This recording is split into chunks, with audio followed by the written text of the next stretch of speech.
helping people cope with and overcome life's challenges. This is Life Transformations with Michael Hart, certified Christian counselor and director of Ottawa's Elim Counselling Services. Hi, this is Michael Hart of Elim Counselling Services, and I want to thank you very much for listening to this version of the Life Transformation radio show. Today we're doing part 3 of the series, Foundations of Intimacy. And if you have missed the first 2 parts of this episode, we encourage you to listen to these podcasts on our website at elimcounsellingministry.com. Elim is spelled E-L-I-M, counseling with 2 L's, elimcounsellingministry.com. You can also call us if you have questions about the previous episodes, or if you're going through a situation where you need help with counseling about these kind of matters, or any other matter, whether it be depression, in a form of mental illness, or any kind of couple related issue, you can call us. We have therapists on staff, male and female, who will be able to help you with whatever it is that you might be going through. Our number is 613-699-1677. Again, 613-699-1677. We are a professional counseling center that offers professional psychotherapy, but all our therapists are Christians who believe in the Bible as being the foundation of wisdom. So yes, there is no contradiction between your faith and getting professional help. So with me in studio today is Melissa Wagat, and thank you very much, Melissa, for being here with me. And it has been fun doing the 2 parts of that series. I really enjoy talking about these foundations of intimacy. I'm sure a lot of people are going to be calling in, and we'll be talking about being able to identify themselves in those relationships, those kind of situations that we talked about. It's fun. I really enjoy topics like this because I feel they're so practical and relatable. And there's things that you pick up that in your own relationship, maybe you didn't even notice were something, but you can do these little tweaks and some of the tips we've talked about in the past show and we'll talk about today that can just make your relationship stronger. And it's through these discussions that I know I learned so much. And so I really appreciate you taking the time to share this topic with us. Thank you very much, Melissa. And I think it's very timely as well because we're entering into the Valentine's season. Yes, love is in the air. And I think, a lot of people is still in that Valentine's mood. And so it's good to be able to talk about intimacy. And as you clarified in the previous episodes, we are not talking about just sexual intimacy here. We are talking about closeness in relationship, because sexual intimacy sex is not necessarily intimate. It requires a closeness to have this kind of intimacy that we are talking about. And the nice part is sometimes if people are having issues in that area of sexual intimacy, sometimes dealing with this emotional intimacy can help those things there, because having a good emotional connection can extend and have repercussions there. Being connected to your partner to understand what is it that your partner need, what is it that you can give that is going to meet that need. And as I say that, I'm reminded of this story where it was coming up to Valentine's Day. It was like the week before Valentine's Day, and this lady, she had a dream that her husband had given her this very beautiful diamond ring. And so she woke up and she was so happy. She went and she told her husband, she said, I had this dream, and in this dream it was Valentine's Day, and I opened this gift that you gave me, and in this package was the most beautiful diamond ring. What do you think the dream means? And he said, wait and see. And so on Valentine's Day, he gave her a package, and with bated breath, she opened this package, and with a lot of excitement and anticipation, she opened, saying, oh, wow, I'm getting this diamond ring that I dreamt of.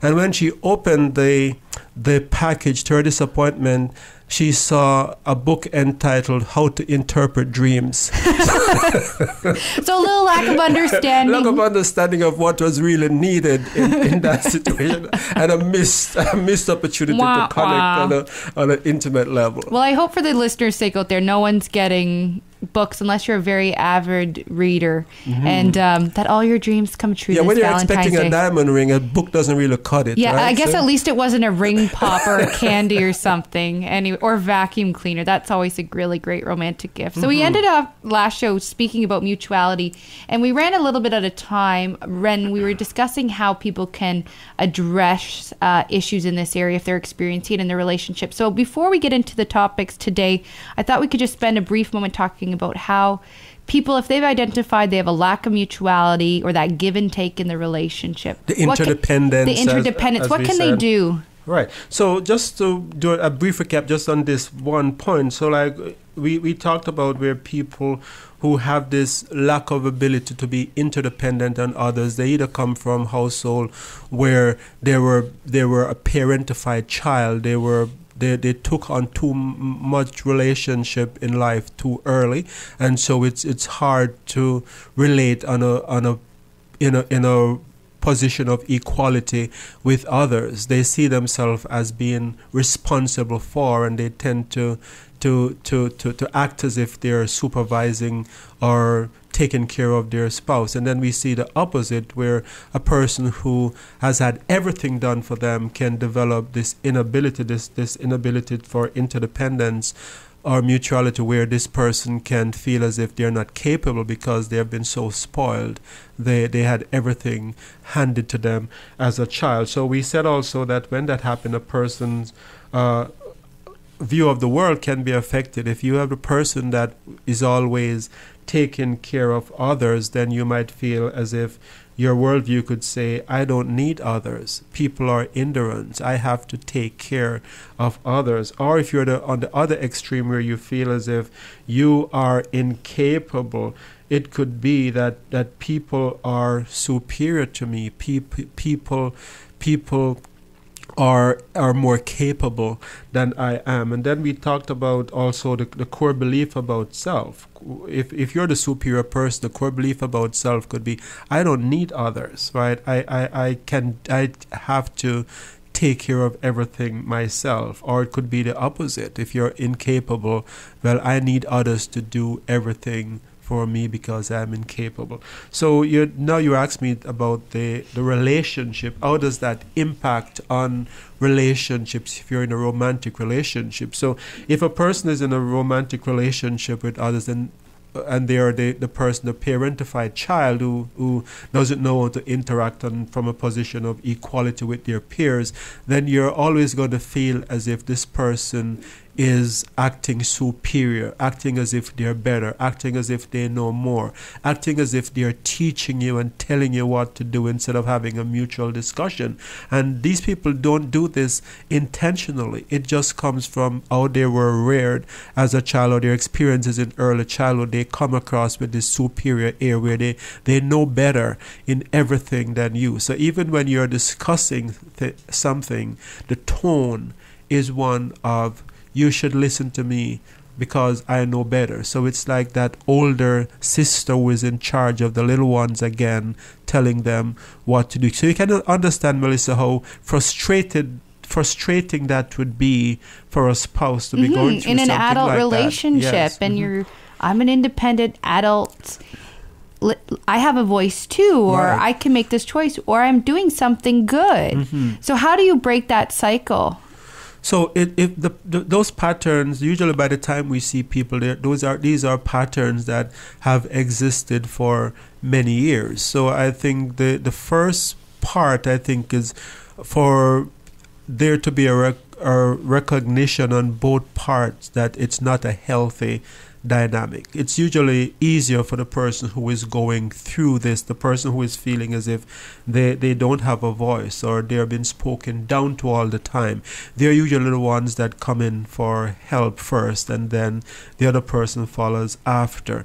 And usually to get those people to come in, we have to say something like, we value your input in the sessions that we're having, so we need you to come in and to give us some advice. You need to provide your expertise. We need your expertise in the session. session. So, this is how they would come in sometime, because they feel, oh yes, so you need me there to tell you what to do. But usually through a very diplomatic process, you would get them to understand that it's not a healthy dynamic and that they need help to be able to break that cycle. So I would say, to answer your question, I would say professional help is needed. But before you get to that professional stage of getting professional help, the person who is being dominated has to come to the realization that this is dysfunctional and that this cycle has to stop, because there will never be true intimacy as long as you feel that like this person is above you, as long as you feel that you're not equal.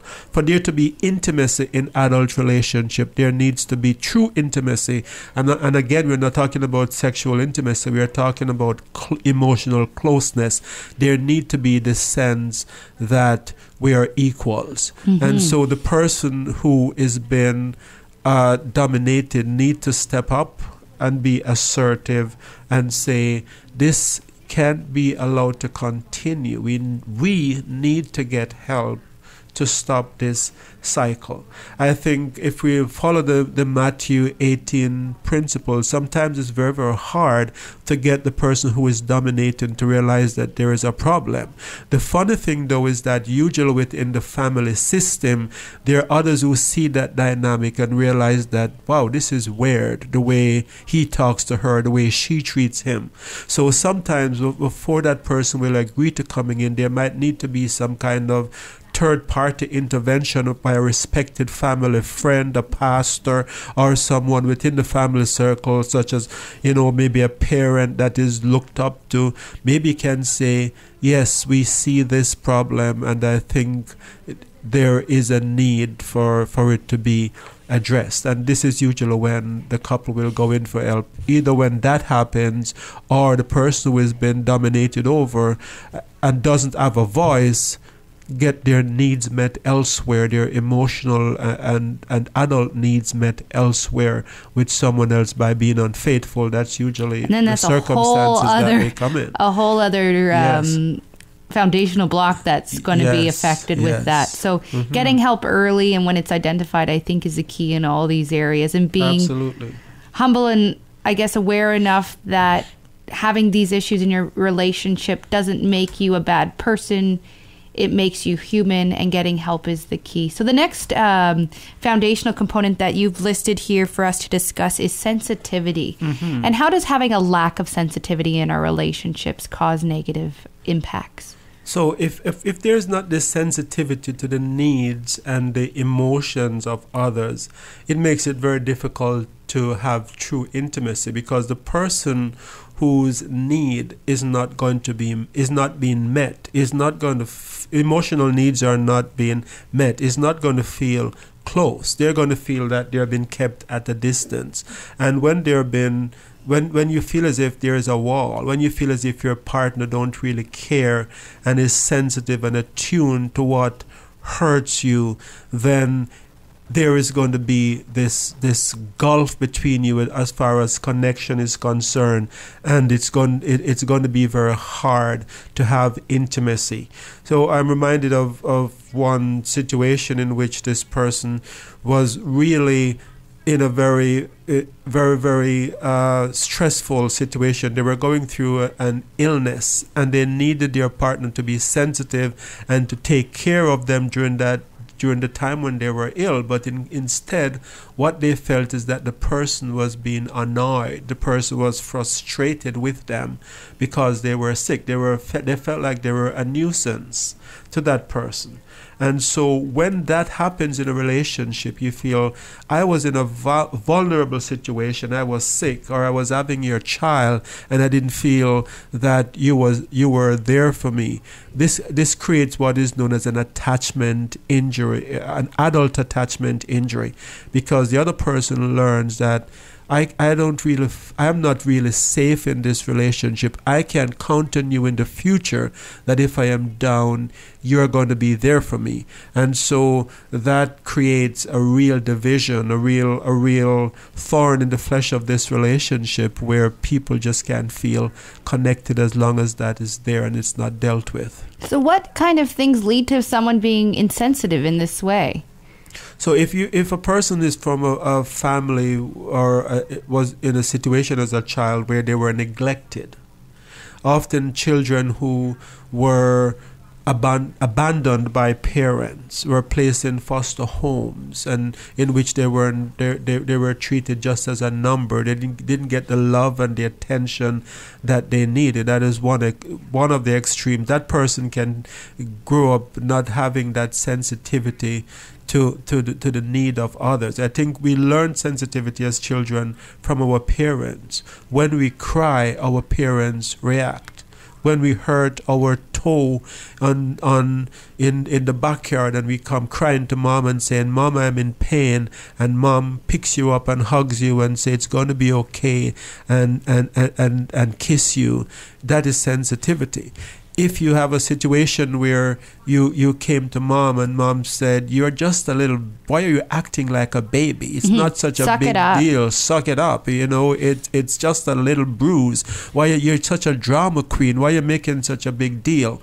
When those kind of things happen, it's as if it also kills the ability in children. Sometimes, not all the time, because you can have the other extreme as well, where people go to, "I never want to treat my children like, or others like, or mom treated me." But sometimes what happens is that people who have been through that develops a lack of ability to be sensitive to the needs of others. So others should just suck it up, as you said. Others should just, be a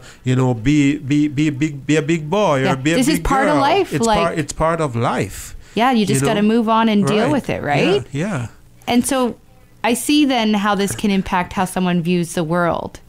So when they look at someone who may be hurting and struggling, it is this sense of put on your big girl or your big boy pants and deal with it and move on. People should be tough would be the worldview, right? Exactly. People should be tough. People should not show emotions. Don't be weak. Don't be weak. Don't show emotions. And this is very common among men who grow up in situations where they have macho dads with very high testosterone who, they were told that they weren't a boy if they would cry, or you have to be a man, son, you can't show tears, you have to be tough, men don't cry. So when those kind of things, people are indoctrinated, or people are given those kind of lectures about emotions, it becomes very difficult later in life to be really sensitive to the need of others, because it's as if that voice of your dad is in the back of your head saying, people should really tough it up. People should really stay in the game, even if all your bones are broken. You shouldn't need to get off the field, that kind of thing, So how does this make people view themselves? Right. My feelings don't matter is one very common thing. Right. My feelings don't matter. I'm in pain, but it doesn't matter. I am falling apart inside, but I just have to push through. My body is telling me that it's time for me to take a break. It's time for me to take care of myself, but it doesn't matter. I'm going to just push right through, because the voice of the parent is in their subconscious saying, if you take a break, you're letting me down. If you take a break, you're not being man enough. If you take a break, you're just being that crybaby again, and you need to be tough. So my pain doesn't matter. So people usually ignore their emotions because my feelings doesn't matter. People who have that kind of upbringing will ignore their emotions, but they also tend at times to ignore the emotions and the pain of others. So how does this, how would this look if we were looking into a home where this is something lacking in a relationship? What would it look like around the dinner table when they've tucked into bed? What would this lack of sensitivity be shown to be? As you talk about the dinner table, something that I would call a very serious laughing matter, if they okay, we'll take that, comes up. It's serious, but it's really kind of to the point that something you'd only see in a comedy, and you would think that it's not really true. It couldn't be happening. So and I'm just changing up this story a whole lot, just so to protect identity. But this man told me that he was at the dinner table, and like a piece of food got stuck in his throat, and he said it was really very serious because like he thought he was going to die. So he's seeing the light. He's seeing the light, like he's there and he's choking and he's coughing and he's he's signaling to his partner, and she's just like, what she's just in her iPod, looking at her iPod, and just glanced at him and went right back to his to her iPod. And then when he finally got the stuck food out of his throat, he said to her, don't you care that I was choking? I am almost dying, and you sat there and I'm trying to signal to you, and you showed no concern or no empathy. And she said, I didn't really think it was such a big deal. I just think, you were just... You're not dead. You were just coughing, and just minimize the whole thing. I know you were going to be okay. It wasn't a big deal. And while she was saying all of this, her eyes were still in her iPod. Like, she wasn't even looking at him while he's trying to be, direct and say, don't you care that, how can you behave like that? I'm almost dying. And don't make a big deal about that because, you were just coughing. It's not such a big deal. And so his total feelings were just dismissed. And so it's a very sad thing, but, these are the kind of things that you would see. People who are real. So you asked about in around the dining table what it would look like, but I think in the relationship in general, there would be examples after examples of being in pain, hurting, needing your partner to step up, and feeling as if this person is so disengaged and disinterested that even when you're dying, even when you're at your weakest point, they don't really care because to them it's not a big deal. You got to just suck it up and move on. Yes. So how do you fix this if this is going on in your relationship? Well, this is a very tough one because usually in the example that I have used, so I've used in this example where the person is really in such great danger. If this is the case, then the person you are with will need psychological help. Because it's almost the point where a person might be narcissistic or they're psychopath or at some level, right? So they have no empathy or no sense of care. So when these kind of things start happening, the person who is seeing this would have to say red flags. We need to go and talk to someone. And this is not something that's just going to go away overnight. This is something that is going to require not just couples counseling, but the person to be committed to individual counseling as well. Yeah, I'm thinking if you're at the point where it's escalated to the point where you feel for your life and the person doesn't necessarily get triggered that I should be emotionally engaged and relate to your emotions. You can't get much more extreme than that, right? Yes, that's really very extreme. And a lot of times when people come in like that and you're trying to get them to see how their behavior is not normal, it's really very hard because they will see it in a totally different light. You might try to get them to say, how do you think others will view the situation if they're, if someone is choking and, you're just there not showing any concern or even asking if you're asking your partner if he or she is all right. They don't see anything wrong with that. And so the next topic we have to cover is sensitivity in relationships. And I think we'll get... Sensitivity, we just finished sensitivity. Right. See, I really am engaged with my emotions. I really enjoyed that there. Is transparency. Transparency. Yes. So I think we can touch on this briefly. What is transparency in relationships and what does a lack of it cause? Transparency is the ability to share deep feelings with others, right? The ability to be able to share your deepest thoughts, your most vulnerable situations, your deepest fears, the things that concern you the most, the big challenges that you have had. So when there is this lack of transparency in relationship, it creates a disconnection between partners because it's as if you feel as if you don't know the other person. If if a couple is only talking about superficial things that you could talk about with any stranger on the street, and let us say that one partner, usually the wife, is sharing about their deep fears and plans for the future and all of that, and the other person is not reciprocating, then it's very difficult to feel connected. Mm-hmm. And so what experiences lead someone to be so closed off? Mm-hmm, mm-hmm. So sometimes people who from household where there was a lot of secrecy, where there is a lot of cover up of things like alcoholism or sexual inappropriate conduct by family members, that they were told, don't talk to strangers about what goes on in here stays in here.